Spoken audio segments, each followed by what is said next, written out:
आकार है इसमें सभी स्टूडेंट का हम वेलकम करते हैं। आज मेरा नाम सुधीर कुमार है। मैं यूपीपीसी 2021 में 48वें रैंक के साथ एसडीएम पद को चयनित हुआ हूँ। और आज हम लोग आकार आईएएस के माध्यम से यूपीपीसीएस मेंस की स्ट्रेटजी और किस तरह मुख्य परीक्षा के उत्तर लेखन करते हैं इसके बारे में डिस्कशन करेंगे।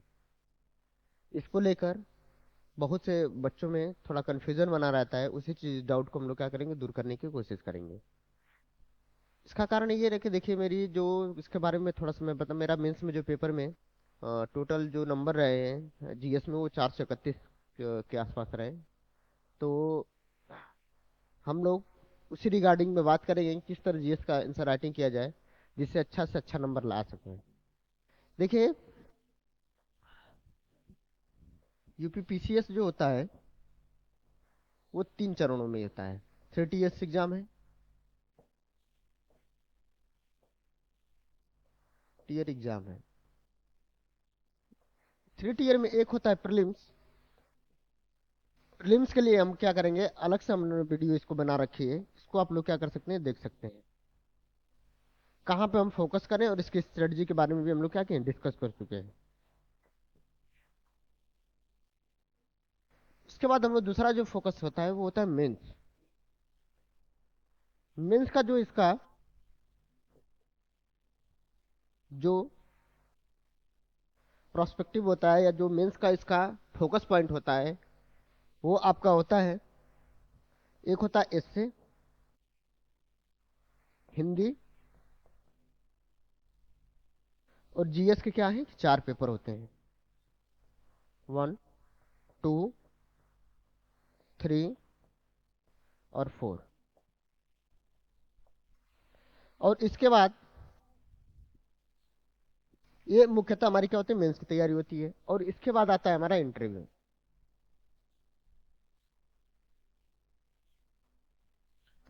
देखिए, मेंस इससे और हिंदी हम यूपीएससी की परीक्षा में बहुत एक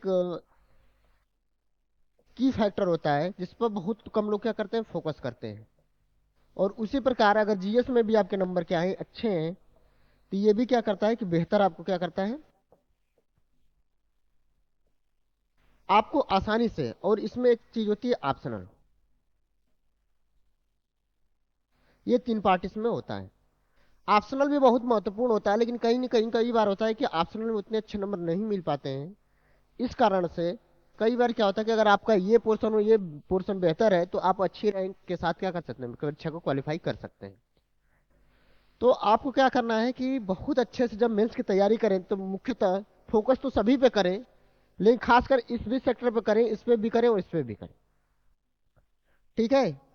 तो आपको हम बताएंगे कि हम जीएस को किस तरह लिखें, इससे और हिंदी को भी हम लोग क्या करेंगे, फोकस करके चलेंगे। और ऑप्शनल की जो स्ट्रेटजी है, हर एक बच्चे की ऑप्शनल की जो स्ट्रेटजी होती है वो हर सब्जेक्ट के अकॉर्डिंग अलग अलग होती है। देखिए, अगर आपके नंबर मेंस में बहुत अच्छे होते हैं तो आपको इंटरव्यू में बहुत ज़्यादा प्रेशर लेने की आवश्यकता नहीं है। इसके परिप्रेक्ष्य में मैं कुछ लोगों के उदाहरण भी दे सकता हूँ। एक तो मेरा उदाहरण रहा है कि मेरा इंटरव्यू में बहुत अच्छे नंबर नहीं रहे। इसी तरह एक अवनीश कुमार तिवारी हैं, जो उनके भी इंटरव्यू में अच्छे नंबर, लेंगे मेंस में बहुत अच्छे नंबर है। इसके कारण क्या, उनका सिलेक्शन बहुत आसानी से हो गया है। हम लोग दोनों लोग को एवरेज मार्क्स मिले थे इंटरव्यू में, लेकिन जो सिलेक्शन था हम लोग का पूरा मेंस के दम पे हुआ था। इसलिए आप लोग मेंस इतना बेहतर लिख के आइए कि आपका सिलेक्शन क्या हो, बहुत आसानी से हो सके। तो हम लोग क्या करेंगे, आज इसी स्ट्रेटजी के बारे में हम क्या करेंगे, हम बात करेंगे। देखिए, मेंस के जो चरण है उसमें हम लोग सबसे पहले बात करेंगे इससे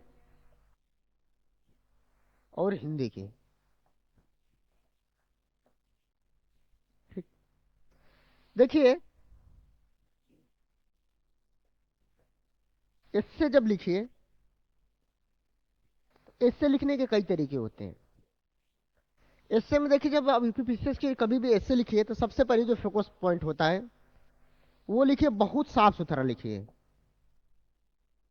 साफ लिखिए। राइटिंग जो होनी चाहिए वो बहुत अच्छी, मतलब टाइम आपके पास क्या होता है, बहुत ज्यादा होता है। राइटिंग एकदम बेहतर लिखिए। देखिए, होता क्या चीज है कि हमारे पास होता है वहां पे 150 नंबर, और इससे आते हैं वो होते हैं 3। आपको एक हिस्से के लिए 1 आवर के आसपास का मिल जाता है, समय मिल जाता है। आप सबसे पहले क्या करिए, इन बिंदुओं पर ध्यान रखिए। तीसरा क्या हम काम करिए कि परीक्षा हाल में ही इससे की ड्राफ्टिंग कर लिया करिए। पेपर के पीछे कर सकते हैं, कॉपी जो होती है उसमें रफ कार्य जो होता है वहां पे क्या करते हैं कि जब ड्राफ्टिंग कर लेते हो तो आपको सभी जो पॉइंट होते हैं आपके दिमाग में बैठे होते हैं वो सभी को आप क्या कर सकते हो, अपने उत्तर पुस्तिका में क्या कर सकते हो, लिख सकते हो। ठीक। तीसरी चीज कि आप हाईलाइट करिए। अब हाईलाइट में क्या करिए, जैसे कोई कोटेशन डाल रहे हैं, कोटेशन डाल रहे हैं आप, कोई रिपोर्ट लिख रहे हैं, या कोई भी आपको लगता है कि बहुत इसमें क्या है कि इस चीज को एग्जामिनर को देखना चाहिए, उस चीज को क्या करिए, हाईलाइट करिए।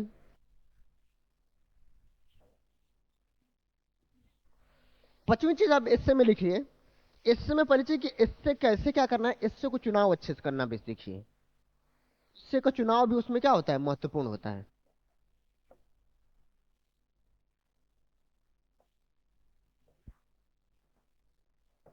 जैसे अगर आपको लिटरेचर पे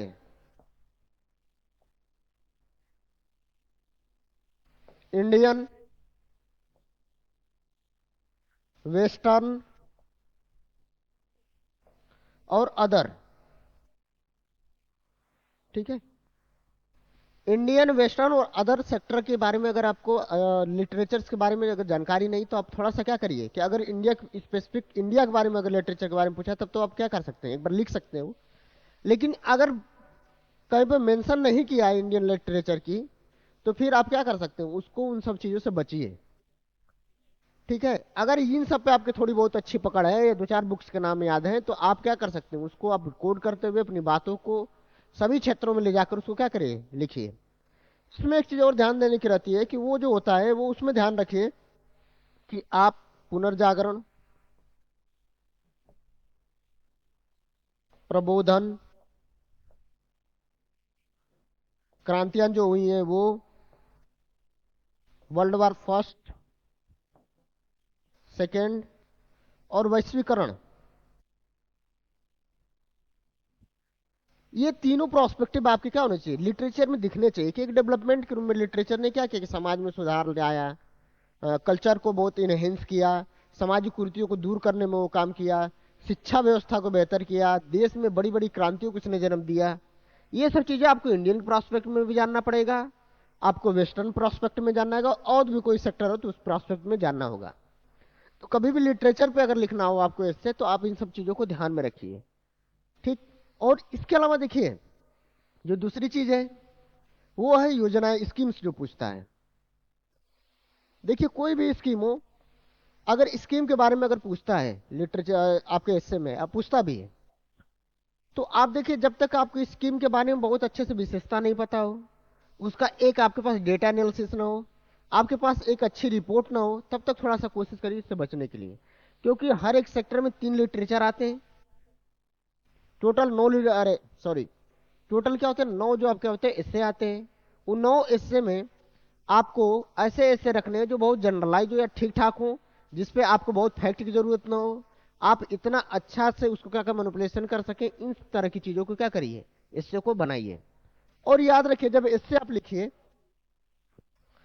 देखिए 2020 में मेरा इससे में जो नंबर रहा है मैं थोड़ा सा बता दे रहा हूँ, 97 नंबर रहा है। और 2021 में जो नंबर आया वो रहा है 87 नंबर रहा है। ठीक है, तो देखिए हमारे जो लिखे हैं हमने उसमें क्या किए थे कि जब भी हम इससे लिखते थे, इससे में आप क्या करिए कि इससे में आपके दिखना चाहिए कि सामाजिक पहलू क्या कह रहा है, राजनीतिक पहलू का क्या कह रहा है,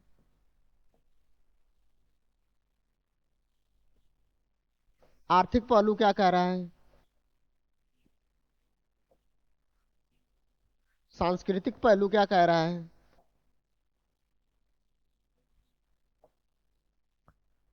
पर्यावरण पहलू क्या कह रहा है,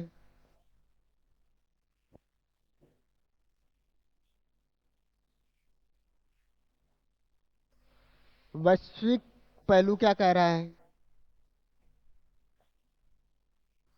ठीक। इसी में क्या करिए कि इस संदर्भ को देखते हैं। अब इसके बाद ये क्या हो गया, ये हमारे क्या हो गए कि ये हॉरिजेंटल विस्तार है,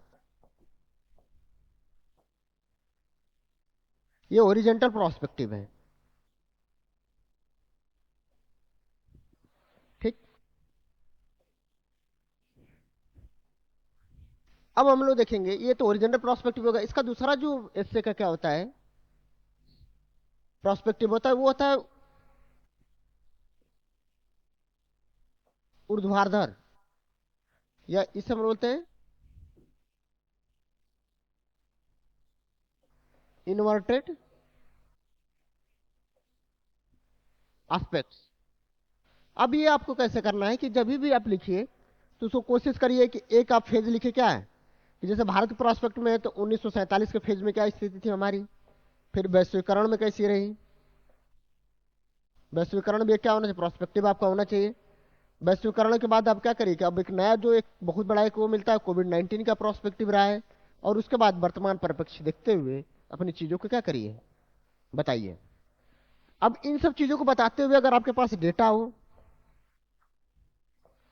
रिपोर्ट हो, ठीक, इसके पास एग्जाम्पल हो, ये सबको क्या करें कि हाईलाइट करके बताइए। इससे क्या होता है कि आपके जो एस्से होता है उसमें प्रामाणिकता क्या होती है,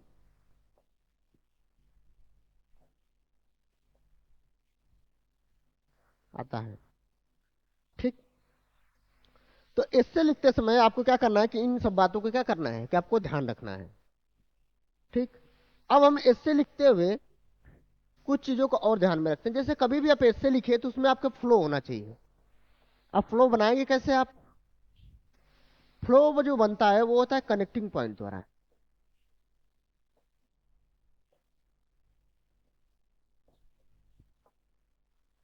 ठीक।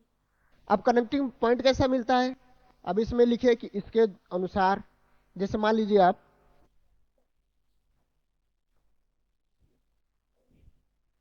कि आपने क्या किया कि एक पैराग्राफ लिखा, आपने एक पैराग्राफ ये लिखा। ठीक। अब जब दूसरे पैराग्राफ पे जाइए तब यहाँ पे क्या करेंगे, बीच में आप कीवर्ड यूज करिए। अब इसी कीवर्ड को हम लोग क्या करेंगे, जैसे ये पैराग्राफ हो गया, ये पैराग्राफ हो गया, ये हो गया पैरा। ठीक। इसके बीच में आप क्या लिखे, इसी अनुसार, इसी क्रम में।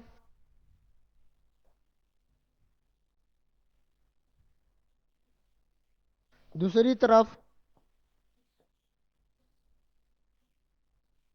इन सब के बावजूद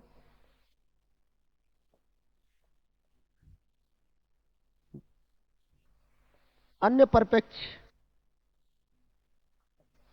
इस तरह के कीवर्ड्स जो होते हैं वो आपको ध्यान में, इससे क्या हो कि एक फ्लो क्या हो कि ऐसे में बना रहे।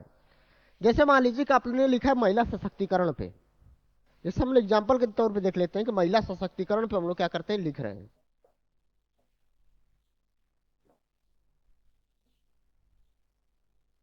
ठीक। महिला सशक्तिकरण पर जब हम लोग लिखेंगे तो हम लोग क्या करेंगे, पहले इसका सामाजिक पहलू बताएंगे। सामाजिक पहलू में क्या बताते हैं कि जो महिलाएं जो होती हैं समाज के उन्नति में एक क्या करती हैं, महत्वपूर्ण इनका योगदान होता है। जैसे एक माता के रूप में, एक बहन के रूप में, एक शिक्षिका के रूप में, एक घर परिवार को पूरी तरह से बांध के रखे रहने में, या एक कल्चर को क्या करने में, एक पीढ़ी से दूसरी पीढ़ी तक स्थानांतर या आगे बढ़ाने में क्या करती है, महिलाओं का महत्वपूर्ण योगदान रहता है। इसी परिप्रेक्ष्य में अब जैसे इसका सामाजिक पहलू होगा, जहां खत्म होता है उसी के आगे लिखे कि इसी परिप्रेक्ष्य में अगर आगे देखें महिलाओं के योगदान के बारे में। अब आप क्या करेंगे कि वो जब आप पैरा चेंज करेंगे तो जब उसके बाद देखिए सामाजिक पहलू लिखे तो उसके नीचे आप हाईलाइट कर दीजिए। आगे नीचे जब आते हैं आप लिखे कि इसी परिप्रेक्ष्य में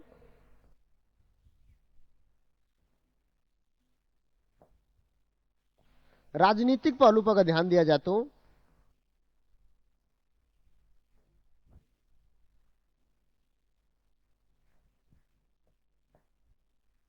ध्यान दिया जाए तो भारत में बहुत बड़ी एक 33% जो पंचायत की सीटें हैं वहां पे क्या कर रही हैं, कि अपना योगदान दे रहे हैं, जो राजनीतिक रूप में 78 महिला हमारे सांसद में है, जो एक बेहतर रिप्रेजेंटेशन दे रही हैं। तो ये सब चीजों को अब क्या करना है कि कनेक्टिंग पॉइंट के साथ में क्या करना है कि आगे बढ़ाना है। ये काम हमको क्या करना है कि एक निरंतरता के लिए हमको क्या करना है कि ये काम करना है इस समय। इसके बाद देखिए इससे में एक चीज जो और अब देखने को मिलती है, वो मिलती है इंट्रो। ठीक।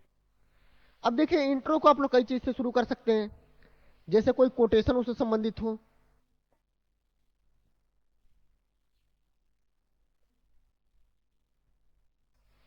कोटेशन हो, इससे शुरू कर सकते हैं। कोई कहानी अगर आपको ध्यान हो तो उसको क्या करिए, उस कहानी के ध्यान से क्या करिए, कहानी और कोटेशन इस सोचिए कि यूनिवर्सल होनी चाहिए। ऐसा नहीं कि बहुत क्षेत्रीय हो कि अगले व्यक्ति को उसके बारे में पता ना हो। तो इन सब चीजों से थोड़ा सा बचिए। कहानी से शुरू करते हैं, फिल्म से आप शुरू कर सकते हैं।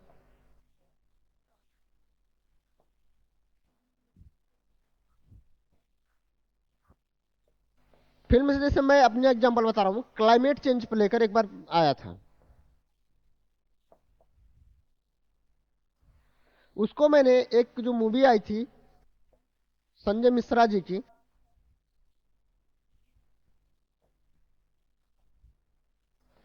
कड़वी हवा, कड़वी हवा या सर्द हवा नाम की थी वो, ये थोड़ा देख लीजिएगा आप लोग। उसमें क्या था, मैंने उससे शुरुआत की थी। अब शुरुआत कैसे की थी, मैंने लिखा था कि हाल ही में कड़वी एक मूवी आई थी सर्द हवा, जिसमें उसका एक क्या था कि पिक्चर, जो पिक्चर थी उसका एक डायलॉग था जिसमें मास्टर साहब बच्चे से पूछते हैं कि बेटा भारत में कितनी ऋतु होती है। तो बेटा बोलता, जो स्टूडेंट होता है वो बोलता है मास्टर साहब भारत में दो ऋतु है, गर्मी और सर्दी। तो मास्टर साहब उसको दंडित करते हैं और डांटते हुए कहते हैं कि कौन तुमको बताया कि दो ऋतु होती हैं, यहाँ पे तो तीन ऋतुएं हैं। तीन और चार मतलब चार ऋतु उन्होंने बताया था। तो वो ये बताया था कि भाई सर्दी होती है, गर्मी होती है, बरसात होती है, बसंत होती है, इस तरह से सब ऋतु उन्होंने बताई। तो बच्चे ने कहा मास्टर साहब जब से हम पैदा हुए हैं तब से हमने केवल क्या गर्मी और ठंडी सर्द ऋतु ही देखी है।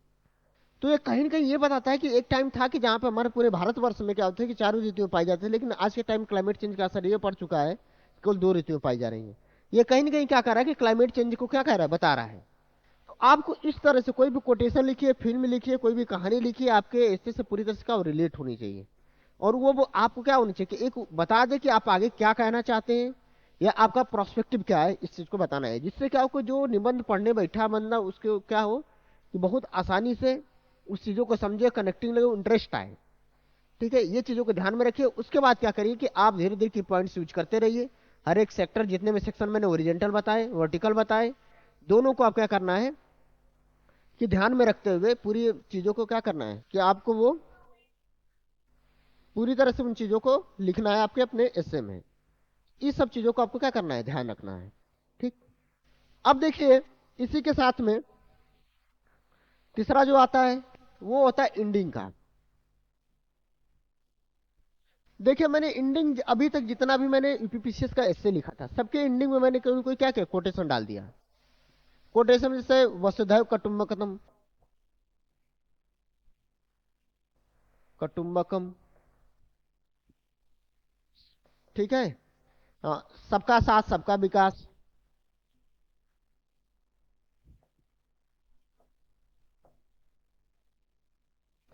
सर्वे भवन्तु सुखिनः,